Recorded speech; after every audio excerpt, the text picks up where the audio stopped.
നമസ്കാരം. എല്ലാവരും സുഖമായും സേഫായിരിക്കുന്നല്ലോ. എല്ലാവരും സേഫായിരിക്കൂ.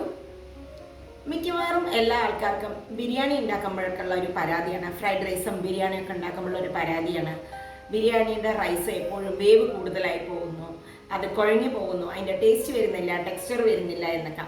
അപ്പോൾ കുറച്ച് പേര് അതിനെക്കുറിച്ച് ചോദിച്ചിരുന്നു. അപ്പം ഞാൻ വിചാരിച്ച ഒരു ഡീറ്റെയിൽഡ് ആയിട്ട് തന്നെ ഒരു വീഡിയോ ഇടാമെന്ന്. ഒരുപാട് ഡീറ്റെയിൽഡ് അല്ല കേട്ടോ, അത്യാവശ്യം ടിപ്പും ട്രിക്കും ഒക്കെ ഉപയോഗിച്ച് ഒരു ബിരിയാണി റൈസ് എങ്ങനെ കുക്ക് ചെയ്യാമെന്നും ഒരു അടിപൊളി രാജ്മ റൈസും കൂടാതെ ഒരു ക്യാരറ്റ് റൈത്തയും കൂടിയാണ് ഇന്നത്തെ റെസിപ്പി. അപ്പോൾ എല്ലാവരും കണ്ടു നോക്കൂ. ഈ ടിപ്പും ട്രിക്സും ഈ രാജ്മ റൈസിന് മാത്രമല്ല കേട്ടോ, ഇത് സാധാരണ ബിരിയാണി ഉണ്ടാക്കുമ്പോഴും പുലാവ് ഉപയോഗിക്കുമ്പോഴും ഫ്രൈഡ് റൈസിനും ഒക്കെ നിങ്ങൾക്ക് യൂസ്ഫുൾ ആയിരിക്കും. അതുകൊണ്ട് തന്നെ സ്കിപ്പ് ചെയ്യാതെ വീഡിയോ കാണും. ഇഷ്ടപ്പെട്ടാൽ നിങ്ങൾ ഫ്രണ്ട്സുമായിട്ടൊക്കെ ഷെയർ ചെയ്യും.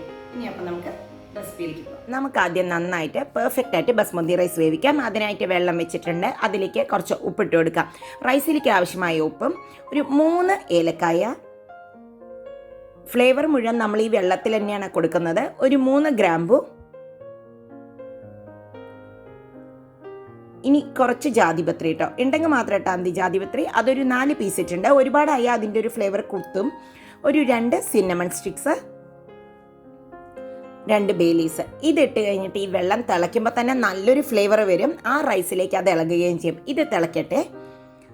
ഇനി നമുക്ക് ഒരു 10 മിനിറ്റ് മുമ്പ് ഇട്ടിട്ടുള്ള ബസ്മതി റൈസാണ് കേട്ടോ. ഇത് കഴുകിയെടുക്കണം. ഒരിക്കലും റൈസിനെ ഇങ്ങനെ അമർത്തി കഴുകരുത്. ജസ്റ്റ് ഒന്ന് കഴുകാനേ പാടുള്ളൂ. അമർത്തി കഴുകിയ ഈ റൈസ് പൊടിഞ്ഞു പോകും. അപ്പം നമ്മുടെ ബിരിയാണി കറക്റ്റ് ടെക്സ്ചറിലേക്ക് കിട്ടില്ല. ഇപ്പം ഇതാ വെള്ളമൊക്കെ തിളച്ചിട്ടുണ്ട് കണ്ടോ, നന്നായി തിളച്ചിട്ടുണ്ട്. ഇത് തന്നെ നല്ലൊരു ഫ്ലേവറാണ്, ഈ ബേ ലീവ്സും ഗ്രാമ്പും ഏലക്കയായിട്ട്. ഇനി ഇതിലേക്ക് നമുക്ക് ഈ റൈസിനെ ഇട്ട് കൊടുക്കാം. എപ്പോഴും തിളച്ച വെള്ളത്തിലാണ് ഇടേണ്ടത്. 10 മിനിറ്റ് മുമ്പ് ബസ്മതി റൈസ് വേവിക്കാൻ വെച്ചാലും മതിട്ടോ. ഇനി ഇതൊരു ഹാഫ് കുക്ക് ആവാനേ പാടുള്ളൂ. ഹാഫിന്ന് കുറച്ചൊരു പകുതി വേവാം, അതിനേക്കാൾ ഒന്നും കൂടി വേവാൻ പാടുള്ളൂ. ഫുള്ളി കുക്ക് ആവണ വരെ വെയിറ്റ് ചെയ്യരുത്. നമ്മൾ ബിരിയാണിക്കായാലും ഫ്രൈഡ് റൈസിനാണെങ്കിൽ ഹാഫ് കുക്ക് ആകുമ്പോൾ തന്നെ വാർക്കണം. ഇപ്പം ഇത് ഏകദേശം ആയിട്ടുണ്ട് കേട്ടോ. നമ്മളൊന്ന് അമർത്തി നോക്കുമ്പോൾ തന്നെ ആയിട്ടുണ്ട്. ഇനി ഇതിലേക്ക് നമുക്കിത് ഒലർന്ന് കിട്ടാനായിട്ട് കുറച്ച് ഓയിൽ ഒഴിക്കണം. ഒരു 2 ടേബിൾ സ്പൂണോളം ഓയിൽ ഒഴിച്ച് കൊടുക്കുന്ന നമുക്ക് ഇതാ ഒഴിച്ചിട്ടുണ്ട്. ഇപ്പോൾ 2 ടേബിൾ സ്പൂൺ ഓയിൽ ഒഴിച്ച് കഴിഞ്ഞാൽ നമുക്ക് പെട്ടെന്ന് ഇത് ഒലർന്ന് നല്ല നീറ്റായിട്ട് കിട്ടും കേട്ടോ. ഇനി ഇതൊന്ന് തിളച്ച് കഴിഞ്ഞാൽ ഒരു തിള വിളണ്ടു ഈ ഓയിൽ ഒഴിച്ചിട്ട് നമുക്കിത് വാർക്കാം. വാർത്ത് കഴിഞ്ഞാൽ ഉടനെ തന്നെ വാർത്ത് കഴിഞ്ഞ് ഒന്ന് വെള്ളം പോയി കഴിഞ്ഞാൽ തന്നെ നമ്മളത് മാറ്റുകയും വേണം. വാർക്കാൻ പോകുന്നു. അപ്പോൾ ഇതാ വാർത്തു കേട്ടോ. വാർത്ത് കഴിഞ്ഞ് കണ്ടോ എടുത്ത് വന്നാണ്. ഇതെങ്ങനെ ഇളക്കുന്നതാണ് നമുക്ക് നല്ലത്. അധികം ചട്ടി കെട്ട് ഇളക്കരുത് കേട്ടോ, അപ്പോഴും പൊടിഞ്ഞു പോകാനുള്ള ചാൻസ് ഉണ്ട്. ഇനി ഇതിലെ മസാലകളൊക്കെ എടുത്ത് മാറ്റുക. അപ്പം തന്നെ ഇതൊരു നല്ല ഫ്ലേവറുള്ള റൈസായിരിക്കും. ഇതൊന്ന് തണുത്തതിന് ശേഷം മാത്രമേ ബിരിയാണി ഉണ്ടാക്കാൻ പാടുള്ളൂ. ബിരിയാണിക്കാണെങ്കിലും ഫ്രൈഡ് റൈസിനാണെങ്കിലും റൈസ് ഒന്ന് തണുത്തതിന് ശേഷം ഉണ്ടാക്കുമ്പോഴാണ് ടെക്സ്ചർ പെർഫെക്റ്റായി വരുള്ളൂ കേട്ടോ. ഇനി നമുക്കിതൊന്ന് തണുക്കാൻ വയ്ക്കാം. ആ സമയം കൊണ്ട് മസാല ഉണ്ടാക്കാം രാജ്മ റൈസിനുള്ളത്. അതിനായിട്ടൊരു ബ്ലെൻഡർ എടുത്തിട്ടുണ്ട്. അതിലേക്കൊരു ചെറിയ ഗാർലിക് ആയതുകൊണ്ട് ഒരു 8 എണ്ണം ഇട്ടിട്ടുണ്ട് കേട്ടോ. ഒരു 3 പച്ചമുളക്, ഇത്രയും വലിയൊരു പീസ് ഇഞ്ചി, 1 ഇഞ്ചിൻ്റെ വലുപ്പമുള്ള ഇഞ്ചിയാണ്. അതിനെ ഒന്ന് ചതച്ചിട്ടാണ് ഇട്ട് കൊടുത്തിരിക്കുന്നത് കേട്ടോ. ഇനി ഇതിലേക്ക് ഒരു പിടി പുതിനയുടെ ഇല, അതുപോലെ തന്നെ നല്ലോണം ഒരു പിടി മല്ലിയുടെ ഇലയും കൂടിയിട്ടുണ്ട്. ഇതിനെ വെള്ളമൊന്നും ചേർക്കേണ്ട, ജസ്റ്റ് നന്നായി ഒന്ന് ക്രഷ് ചെയ്തെടുത്തിട്ട് വരാം നമുക്ക്. ഇതാണ് നമ്മുടെ റൈസിനുള്ള മസാല. ഇനി ഞാൻ റൈസ് ഉണ്ടാക്കാൻ പോവാണ്. അതിനായിട്ട് നല്ലോണം ഒരു 2 ടേബിൾ സ്പൂണോളം ഗീ ആണ് ഇട്ട് കൊടുത്തിരിക്കുന്നത്. ഞാൻ വേറെ ഓയിലൊന്നും ഒഴിച്ചു കൊടുക്കുന്നില്ല. അതിലേക്ക് 1 ടീസ്പൂണോളം നല്ല ജീരകം ഇട്ട് കൊടുക്കേണ്ടത്. ജീരകം നന്നായി പൊട്ടണം, അപ്പോഴാണ് ടേസ്റ്റും ഫ്ലേവറൊക്കെ വരിക. അതിലേക്ക് ചെറുതായി അരിഞ്ഞിട്ടുള്ള 1 കപ്പ് ഒനിയൻ ഇട്ട് കൊടുക്കാം. ഒനിയൻ നന്നായി സോട്ടാവണം കേട്ടോ. നല്ല കളറൊക്കെ മാറി ആ ഒരു ഗോൾഡൻ കളറിലൊക്കെ ആയിക്കോട്ടെ. കുറച്ച് ഉപ്പിട്ട് കൊടുക്കുന്നുണ്ട്. ഇതൊന്ന് നന്നായി ഒന്ന് ആവണം. ഈ പാന് കൊള്ളാം കേട്ടോ. ഞാൻ ഇതിൻ്റെ ഒരു അൺബോക്സിങ് വീഡിയോ ഇട്ടിരുന്നു. ഇപ്പോൾ ഇതാ കളറൊക്കെ മാറി നന്നായിട്ട് കണ്ടോ. ഈ കളറൊക്കെ ആകുമ്പോൾ ഇനി നമുക്കിതിലേക്ക് ചെറുതായി അരിഞ്ഞ് വെച്ചിട്ടുള്ള ടൊമാറ്റോ ആണ് ഇട്ട് കൊടുക്കുന്നത്. 1 കപ്പ് ടൊമാറ്റോയും കൂടി ഇട്ട് കൊടുക്കുന്നുണ്ട്.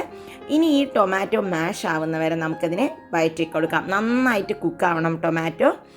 അതിന് വേണമെങ്കിൽ നിങ്ങൾക്ക് അടച്ച് വെച്ച് കുക്ക് ചെയ്യാം.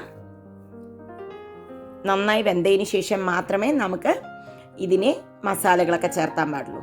അപ്പോൾ ഇതാ ഒരു 5 മിനിറ്റ് കൊണ്ട് തന്നെ അതെല്ലാം നന്നായിട്ട് ആവുന്നുണ്ട്. ഈ പാനിൽ കുക്ക് ചെയ്യുമ്പോൾ ഞാനിത് ലോ ഫ്ലെയിമിലാണ് വെച്ചിരിക്കുന്ന. ഈ പാൻ നല്ല ഹെവി ആയിട്ടിരിക്കുന്നുണ്ട് കേട്ടോ. അതുകൊണ്ട് തന്നെ എനിക്ക് നന്നായിട്ട് കുക്ക് ചെയ്യുമ്പോൾ നല്ല കംഫർട്ടബിളായിട്ട് കുറച്ച് ഗ്യാസേ ഉപയോഗിക്കുന്നുള്ളൂ. ഇത് കണ്ടോ, അത് നന്നായി മാഷ് ചെയ്തിട്ടുണ്ട് ആ ടൊമാറ്റോ ഒക്കെ. ഇനി അതിലേക്ക് ആ ഗ്രൈൻഡ് ചെയ്ത് വെച്ചിട്ടുള്ള മസാലയുടെ മിക്സാണ് ഇട്ട് കൊടുത്തത്. ഇനി അത് നന്നായി ഒന്ന് ഇതിൻ്റെ കൂടെ ചേർത്ത് നന്നായി മിക്സ് ചെയ്യാം. മിക്സ് ചെയ്ത് ഒരു 5 മിനിറ്റ് നന്നായി കുക്കാവണം. ആ പച്ചമണം ഒന്ന് മാറണം കേട്ടോ. ഒരുപാട് നേരം ഒന്നും പച്ചമണം മാറേണ്ട ആവശ്യം വരില്ല. ഇത് കളറൊക്കെ ഒന്ന് ചേഞ്ചായി വരട്ടെ. ഒരു 5 മിനിറ്റ് ഇങ്ങനെ ഇരിക്കട്ടെ. വേണമെങ്കിൽ ഓയിലോ ഗീയോ നിങ്ങൾക്ക് ഇട്ട് കൊടുക്കാം. എനിക്ക് ആദ്യമായിട്ട് ഓയിൽ തന്നെ മതിയായി. ഇനി അതിലേക്ക് കുറച്ച് കസൂരി മേത്തിയും കൂടി ഇട്ട് കൊടുക്കേണ്ടത്. ഇതും കൂടി ആകുമ്പോഴേക്കും നല്ലൊരു ഫ്ലേവറും വെറൈറ്റി ആയിട്ടുള്ളൊരു ഫ്ലേവറിലുള്ള റൈസാണ് ഈ രാജ്മ റൈസ്. ഇതിപ്പോൾ രാജ്മയും റൈസും ഒക്കെ മിക്സ് ആകുമ്പോൾ ശരിക്കും കാർബോഹൈഡ്രേറ്റും പ്രോട്ടീനും ഒന്നിച്ച് മിക്സ് ആയിട്ടാണ് കേട്ടോ നമ്മൾ കഴിക്കുന്നത്. ഇതിൻ്റെ കൂടെ കറിടി ഒന്നും ഒരു ആവശ്യവുമില്ല. ഒരു റായ്ത്ത മതി. ഇനി അതിലേക്ക് കുറച്ച് മഞ്ഞൾപ്പൊടി, ഒരു 1/2 ടീസ്പൂൺ മുളക് പൊടി, 1/2 ടീസ്പൂൺ കാശ്മീരി ചില്ലി, ഒരു 1/2 ടീസ്പൂൺ മല്ലിപ്പൊടി, 1/4 ടീസ്പൂൺ നല്ല ജീരകത്തിൻ്റെ പൊടി, ഇനി ഒരു 1/4 ടീസ്പൂണോളം ഗരം മസാല. ഇത്രയും മസാലകളെ ചേർക്കുന്നുള്ളൂ നമ്മളിതിൽ. ഇനി ഇതിനെ നന്നായി ഒന്ന് മിക്സ് ചെയ്യുക. അതിനെ ഒന്ന് നന്നായി എല്ലാവിടേക്കും ഒന്നായി ആ ഓയിലൊന്ന് മിക്സ് ആവണം. അത്രയേ ഉള്ളൂ, ആ ഗീയിൽ.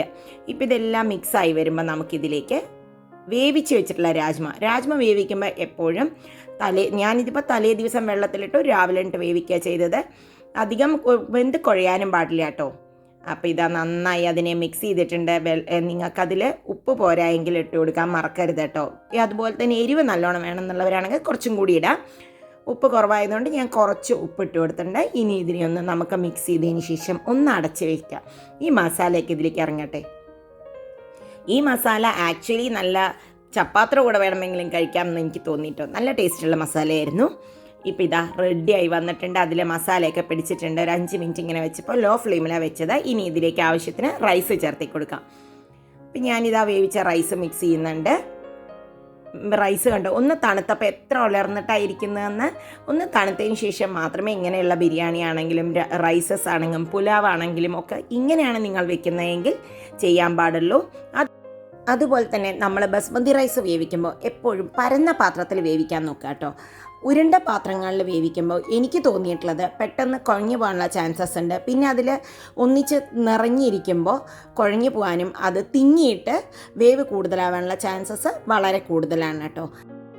കുറച്ച് മല്ലിയുടെ ഇലയും കൂടി ഇട്ട് കൊടുത്തിട്ടുണ്ട്. അത് മിക്സ് ചെയ്തതിന് ശേഷം ഇതിനെ ഒന്ന് നമുക്കൊരു 2 മിനിറ്റ് ഒന്ന് അടച്ച് വെക്കാം. ആദ്യം ഒന്ന് മിക്സ് ചെയ്തതിന് ശേഷം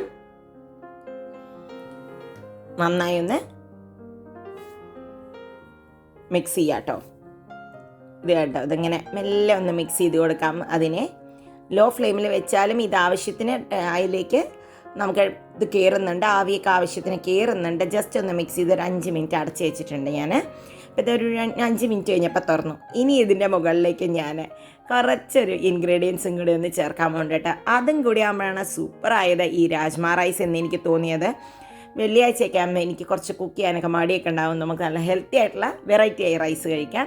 ഇനി ഇതിൻ്റെ മുകളിലേക്ക് നമുക്ക് കുറച്ച് ബട്ടറാണ് ഇട്ട് കൊടുക്കണം. ബട്ടർ ഇട്ട് കൊടുത്തു കഴിഞ്ഞാൽ സത്യം പറയാമല്ലോ നല്ല ടേസ്റ്റും ഫ്ലേവറും കൊടുക്കണ്ട കേട്ടോ റൈസിന്. കുറച്ച് ബട്ടർ അവിടെയും ഇവിടെയൊക്കെ ആയിട്ട് നമുക്ക് ഇട്ട് കൊടുക്കാം. ഈ ബട്ടർ ഇതിലേക്ക് ഇറങ്ങണം. ലോ ഫ്ലെയിമിൽ വെക്കുകയും വേണം കേട്ടോ. ഇനി നമ്മൾ കുറച്ച് ലെമൺ അങ്ങോട്ട് സ്ക്യൂസ് ചെയ്ത് ഒഴിച്ച് കൊടുക്കാം. അപ്പോൾ ഈ റൈസ് ഓട്ടോമാറ്റിക്കലി ആ ലെമണിൻ്റെ ഒരു ഫ്ലേവറും വരും. ചെറിയൊരു ഫ്ലേവറും ചെറിയൊരു പുളിപ്പും. എന്നാൽ നല്ലോണം ഉലർന്ന് കിടക്കുകയും ചെയ്യും. ഇനി നമുക്കിതിനെ എഗെയിൻ ഒരു 5 മിനിറ്റ് നല്ലോണം ലോ ഫ്ലെയിമിൽ തന്നെ അടച്ച് വയ്ക്കാം. ഇത് 5 മിനിറ്റ് കഴിഞ്ഞിട്ടുണ്ട്. അങ്ങനെ നമുക്ക് നോക്കാം. ഇപ്പം നമ്മുടെ റൈസൊക്കെ റെഡിയാണ് കേട്ടോ. ഈ സമയം കൊണ്ട് നമുക്കിനി പോയിട്ട് റായ്ത്തയും കൂടി ഉണ്ടാക്കാം. ഞാനൊരു ക്യാരറ്റ് റായ്ത്തയാണ് ഇതിൻ്റെ കൂടെ കഴിക്കുന്നത് കേട്ടോ. ഇത് കണ്ടോ, നല്ല ഇളക്കി നോക്കുമ്പോൾ നല്ലവണ്ണം ആയിട്ടുണ്ടത്. നല്ല ഫ്ലേവറും ആ ബട്ടറും മസാലയൊക്കെ കൂടിയിട്ട് നന്നായിട്ടുണ്ട് കേട്ടോ. പുതിനയും മല്ലിയും ഒക്കെ നല്ലൊരു ഫ്ലേവർ വരുന്നുണ്ട്. നമുക്കിനി ഇതിനെ ഒന്ന് അടച്ച് വെച്ച് നമുക്ക് റായ്ത്ത ഉണ്ടാക്കാം. ഇതാ ക്യാരറ്റ് റായ്ത്തയാണ്. 5 മിനിറ്റ് പോലെ വേണ്ട കേട്ടോ ഈ ക്യാരറ്റ് റായ്ത്ത ഉണ്ടാക്കാൻ. ചെറിയ മധുരവും പുളിയും എരിവും ഒക്കെ കൂടി ഒരു സൂപ്പർ ക്യാരറ്റ് റായ്ത്ത. അതിനായിട്ടൊരു പാൻ വെച്ചിട്ടുണ്ട്. പാനിലേക്ക് 2 ടീസ്പൂണോളം വെളിച്ചെണ്ണയാണ് ഞാൻ ഒഴിച്ചു കൊടുക്കുന്നത്. വെളിച്ചെണ്ണ ഇഷ്ടമില്ലാത്തവർക്ക് വേറെ ഓയിൽ ഒഴിച്ച് കൊടുക്കാം. ഇനി അതിലേക്ക് കുറച്ച് കടുകിട്ട് കൊടുക്കാം. കടുകൊന്ന് നന്നായി പൊട്ടട്ടെ. കടുക് ഒന്ന് നന്നായി പൊട്ടി വന്നതിന് ശേഷം നമുക്ക് കുറച്ച് ഉഴുന്നപ്പരിപ്പിട്ട് ഒരു ഫ്ലേവറിനാണ് കേട്ടോ, അതുകൊണ്ട് തന്നെ കുറച്ച് ഉഴുന്നപ്പരിപ്പിട്ട് കൊടുക്കാം. അതൊന്ന് ചൂടാവട്ടെ. ഒരു 2 ചുവന്ന മുളക്, കുറച്ച് കരിവേപ്പിൻ്റെ ഇല. ഇനി ഇതിലേക്ക് ഗ്രേറ്റ് ചെയ്ത് വെച്ച ക്യാരറ്റ് ഒരു 1/2 കപ്പാണ് ഇട്ട് കൊടുക്കുന്നത്. ചെറിയ ഗ്രേറ്ററിലിട്ടിട്ട് ഗ്രേറ്റ് ചെയ്തതാണ് കേട്ടോ. ആ ക്യാരറ്റിനെ ഒന്ന് നമുക്ക് 2 മിനിറ്റ് ഒന്ന് സോട്ട് ചെയ്തെടുക്കാം. ഒരുപാട് കുക്കൊന്നും ആവണ്ട കേട്ടോ, അതിൻ്റെ ഇടയ്ക്ക് അടിക്കണം. കുറച്ച് ഉപ്പും കൂടി ഇട്ട് കൊടുക്കാം. ഇപ്പോൾ ഇതാ ഒരു 3 പച്ചമുളകും കൂടി ഇട്ട് കൊടുത്തിട്ടുണ്ട്. ഇനി അതിനെ നന്നായി ഒന്ന് നമുക്ക് മിക്സ് ചെയ്യാം. ഇതൊക്കെ ഒരു ലോ ഫ്ലെയിമിൽ വെച്ചിട്ടാണ് ഞാൻ ചെയ്തത്. ഇതൊന്ന് ജസ്റ്റ് സോട്ടായി വരുമ്പോൾ നമുക്ക് വളരെ കുറച്ച് ഒരു 2-3 ടേബിൾ സ്പൂണോളം ചെറുതായി അരിഞ്ഞ ഒനിയനും കൂടി ഇട്ട് കൊടുത്ത് ജസ്റ്റ് ഒന്ന് ഇളക്കാം. ഇത് ഓഫ് ചെയ്യാം കേട്ടോ. ആ ഒരു ചൂടിൽ പാനിൻ്റെ ചൂടിൽ ഇരുന്നാൽ മതി. ഒന്ന് തണുത്തതിന് ശേഷം നമുക്ക് കുറച്ച് ആവശ്യത്തിന് തൈര് ആഡ് ചെയ്ത് കൊടുക്കാം. ഞാനൊരു 250 ഗ്രാം തൈരോളം ആഡ് ചെയ്ത് കൊടുത്തിട്ടുണ്ട് കേട്ടോ. ഇനി അതിനെ നന്നായി അങ്ങോട്ട് മിക്സ് ചെയ്യാം. ഒന്ന് ആറിയതിന് ശേഷം മാത്രമേ ചെയ്യാൻ പാടുള്ളൂ, ഇല്ല എങ്കിൽ ഇതിൻ്റെ ടേസ്റ്റ് മാറും കേട്ടോ. ഈ പാൻ ഒന്ന് ചൂടാറുമ്പോൾ നമുക്കതിലേക്ക് ചെയ്ത് കൊടുക്കാം. ചൂടാറുക പറഞ്ഞാൽ ഫുൾ ആറരുത് കേട്ടോ, ചെറിയൊരു ചൂട് വേണം. അപ്പോഴേ അതെല്ലാം കൂടി മിക്സ് ആവുള്ളൂ, ക്യാരറ്റിൻ്റെയൊക്കെ ഫ്ലേവർ വരുള്ളൂ. ഇനി നമുക്കിത് സെർവ് ചെയ്യാം. അപ്പോൾ ഇതാ ഞാനിവിടെ എടുത്ത് നമ്മുടെ രാജ്മ റൈസും നമ്മുടെ ക്യാരറ്റ് റൈത്തയും പപ്പടമാണ് ഇന്ന് ഞങ്ങളുടെ ലഞ്ച് ഉണ്ടായിരുന്നത് കേട്ടോ. ഫ്രൈഡേ ലഞ്ചിൻ്റെ വീഡിയോ ആണ് ഇത്. അപ്പോൾ ഇതാ കറക്റ്റായി എടുത്തിട്ടുണ്ട്. ആ രാജ്മയും പിന്നെ നമ്മുടെ ഈ ക്യാരറ്റ് റൈത്ത എന്തിൻ്റെ കൂടെ വേണമെങ്കിൽ കഴിക്കാം കേട്ടോ. ഈ ക്യാരറ്റ് റൈത്ത നിങ്ങൾക്ക് ചപ്പാത്തിക്ക് വേണമെങ്കിലും കഴിക്കാം, ചോറിൻ്റെ കൂടെയും കഴിക്കാം. ചോറിന് ഇതൊരെണ്ണം മാത്രം മതി, അത്രയും ടേസ്റ്റാണ് കേട്ടോ. അപ്പോൾ ഇന്നത്തെ ലഞ്ച് ഞങ്ങൾ കഴിക്കാൻ പോകണം. അപ്പോൾ ഇന്നത്തെ ക്യാരറ്റ് റൈത്തയും രാജ്മ റൈസും ഒക്കെ നിങ്ങൾക്ക് എല്ലാവർക്കും ഇഷ്ടപ്പെട്ടു എന്ന് ഞാൻ വിചാരിക്കുന്നു. ഇഷ്ടപ്പെട്ടാൽ നിങ്ങൾ ഫ്രണ്ട്സുമായിട്ടൊക്കെ ഷെയർ ചെയ്യൂ. ഇത് തികച്ചും വെറൈറ്റി ആയിട്ടുള്ള ഒരു റൈസ് തന്നെയാണെന്നാണ് എൻ്റെ വിശ്വാസം. അപ്പം നമുക്ക് വീണ്ടും അടുത്ത വീഡിയോയിൽ കാണാം കേട്ടോ. വളരെ ഹെൽത്തിയും ടേസ്റ്റിയുമാണ്. ഇതേമാരത്തെ വിഭവങ്ങളുമായിട്ട് ഇനിയും വരാം. അപ്പം നമുക്ക് വീണ്ടും അടുത്ത വീഡിയോയിൽ കാണാം. ബൈ. Thank you.